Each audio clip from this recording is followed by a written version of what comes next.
Hey, I had it in my head like 5 minutes ago what I was going to start this conversation with.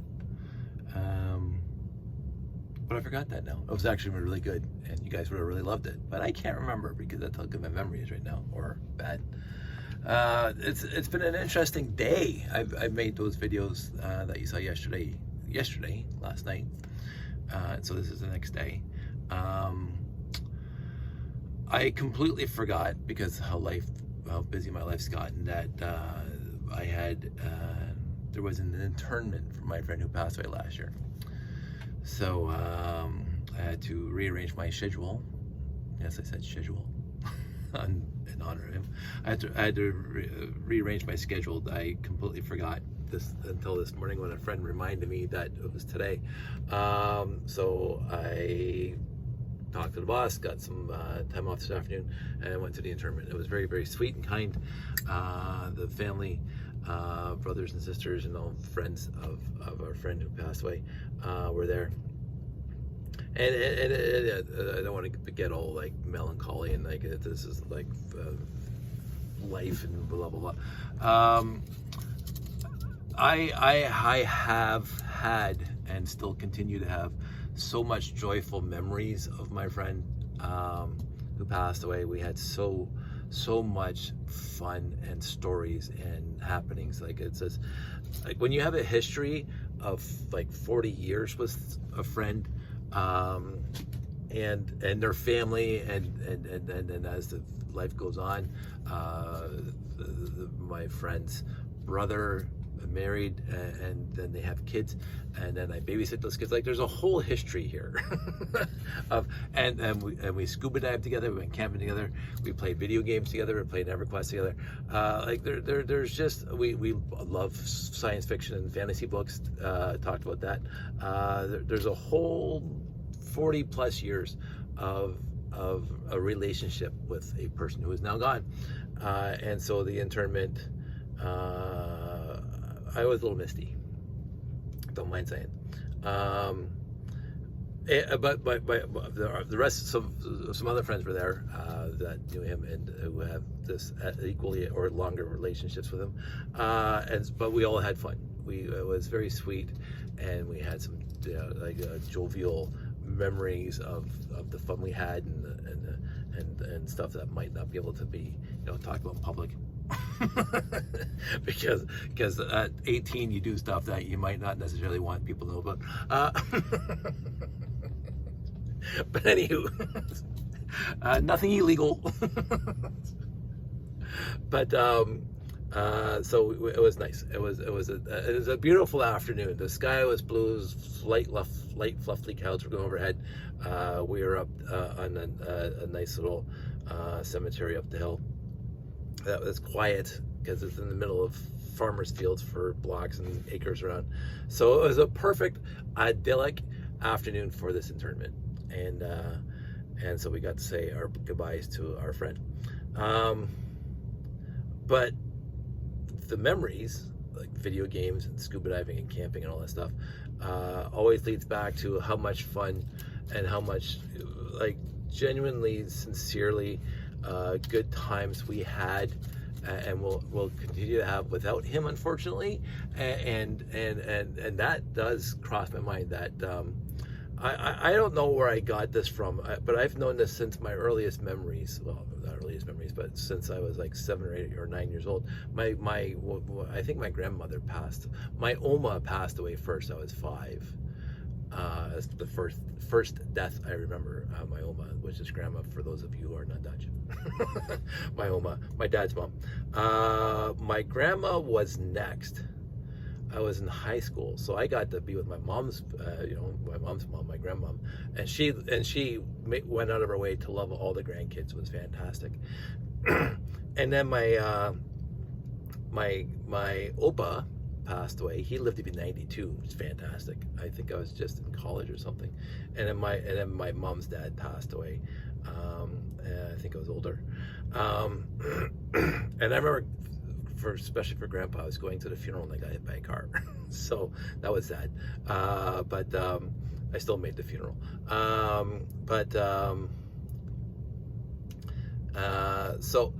But I remember at a very, very, very young age thinking in my head, and I don't know where this came from. It could have been external, could have been like a sermon or some sort of homily that a pastor said at one of these little get-togethers, funerals, and or interments or whatever. That, and it's been with me ever since. That a person, no matter who they are, their mere presence on the planet has an effect on other people. That's guaranteed. There's not a single person that ever lived, ever, that did not have an effect on other people, no matter how short, long, bad, good, whatever their life was. A person has an effect. They have an impact, minuscule to massive, doesn't matter, on other people. The second they are gone, they no longer directly impact, they cannot impact anything. So I wasn't planning on talking about this. So I should have got my thoughts in order, because I always pontificate in my head about this kind of stuff. It's like when you throw, this is a stupid one because you always heard it a lot, you throw a pebble into a stream, the immediate impact the pebble had on that stream is noticeable. 5 seconds later is not so noticeable, but and the bigger the pebble, the more noticeable it is. The pebble affected change on that stream. The stream's still going to go in the same direction overall, if you throw lots of pebbles in there and dam it up, but the pebble has impacted the stream for that moment. The moment might not last long, but it's still, there was an impact. And so while you're living, and this is where I got this is where all this is going. What I got in my head was that you as the pebble affecting the stream, you as the whatever, you can only affect it when you're doing something. The pebble had to be doing something. The pebble sitting at the bottom of the stream, it doesn't affect the stream like any other pebble. It's when the pebbles hits the stream at the top and actually goes through the water. It's actually doing stuff. When it's just sitting at the bottom, it's just sitting there.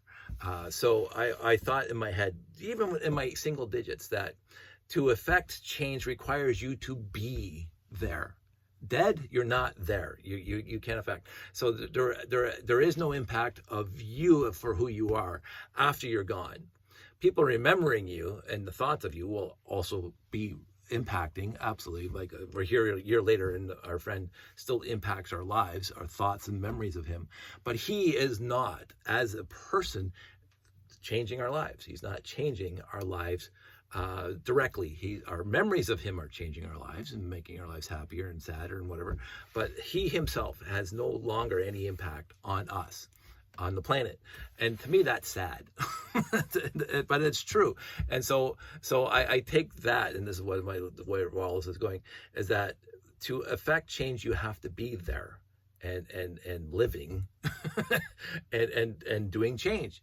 Not necessarily consciously wanting to make changes to the world, but how your actions are, how you treat other people, how you interface with anything, you're impacting. The second you're gone, you are no longer, you as a person are no longer impacting directly on any situation, any person, any event, no nothing. Memories of you, thoughts of you, whatever of you is still going to be an impact, as long as, without getting morbid and whatever. I mean, I don't think about this a lot, but in the specific one, but 150 years, who's going to know me? Right now, I know my Opa was born in 1895, and we're almost at 2050. So 150 years after he was born, I'm still going to remember my Opa. Like, I'm going to remember him. So but after I'm gone and Josh is gone, who I talked stories about my Opa, 200 years from now, like, unless you're like Abe Lincoln or whoever else in history, the average man, the average man after 150, 200 years, but that to me was never significant, because it doesn't matter 200 years from now for me, except for my kids and my kids' kids and kids' kids' kids. I want to leave them a better world, so I want to change my impact on the world today, so they have a better world. They don't have to know who made that change or whatever. They should know. I should want them to have the best possible world. So my impact is today. Today, it really is. And when I'm gone, I'm gone. I mean, I'm not going anywhere anytime soon. But I think without, keep on dwelling on this, that's what I'm talking about right now. And every time there's somebody passes away that I'm close to or whatever, I remember my 54 years of thinking about this in my head about the impact of people on my life. And again, I mentioned this numerous times about the blessings in my life by the people in my life, and this today was another reminder to me of the impact and the blessings that this person had on me. And so my memories of him is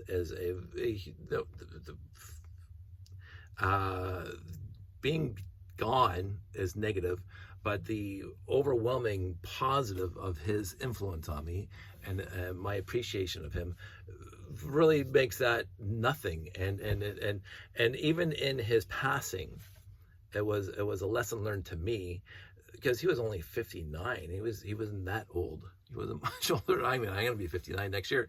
But for the last 40 years, he was always there.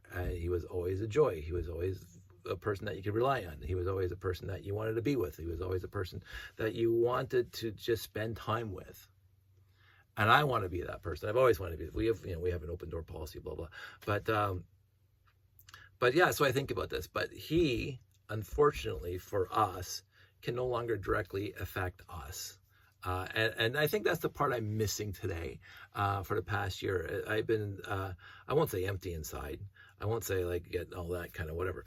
But it's been a different world for me in the past year since he's been gone, because he was always there and no longer is there in person. And so we thankfully have a litany, like I could write an encyclopedia, multiple tomes of the joy and wonder and fun and frivolity and seriousness and blah blah that we had with our friend who is now gone. And so all the other stuff, it's important, but the most important is to have the memories of him, so his memory will still impact us in a good way and bring us joy and happiness and comfort, even though he's not here to provide that himself. And so I think this is the first time I'm articulating this, because again, I always thought, the impact of a person ends when they pass away, that they can't impact anymore. And I never took it to the step further, which is the memories of that person lives on in us. And it doesn't matter in 150 years that we're not. I know who he was, and that's the important thing. Today is the important thing for any time, because the past has already happened. Tomorrow's not promised, not to get in all the cliche-ish. Today is where it is. This is. That was, that will be, but this is. And so I think about the good times and the laughter and the sadness and the tears and blah blah, and for 40 years of being with this person, and I want to say that I really really appreciated it, and I really really loved him a lot, like a brother, and I'm still sad that he's gone, but that's part of life. You're allowed to be sad, and then you appreciate as you move forward the memories, and you cherish those. I shouldn't make it more esoteric with all the other stuff I just talked about, but that's the important thing. So 14 minutes, I'm going to start a new video about something else right now. See you in a bit.